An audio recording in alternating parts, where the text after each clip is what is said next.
Caesar lived in a luxurious kennel, a home carefully crafted by his owner, Andrew. It was a sturdy structure made of strong wooden boards, insulated to protect Caesar from the cold. When the cold weather arrived, Caesar would spend most of his time inside the cozy cabin, only occasionally poking his nose out. Andrew believed his dog was content and well protected, so it came as a shock when he discovered Caesar sleeping in the snow one day. Caesar tried to pretend he had just woken up, but Andrew saw through his act.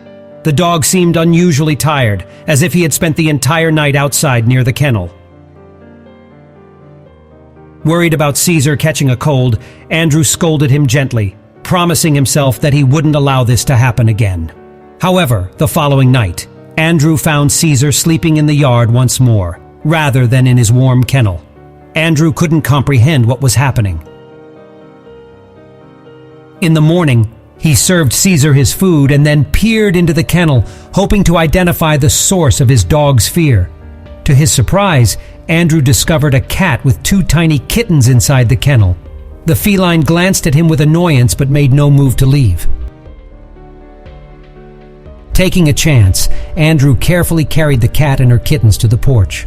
Although the kennel was warm, the little kittens were too small to handle the cold, and Caesar couldn't continue sleeping in the snow without risking his health. The cat was unhappy with Andrew's interference. She hissed and even attempted to scratch him. Andrew stood his ground, undeterred by her resistance. Placing the cat and her kittens on a comfortable mattress, he watched as the feline relaxed and began grooming her babies. Although the cat allowed Andrew to provide her with food, she kept her distance and wouldn't let him approach her. Caesar observed the entire scene with great anxiety, circling his owner and never taking his eyes off the cat. Andrew eventually had to let the dog into the porch because Caesar refused to believe everything was all right otherwise.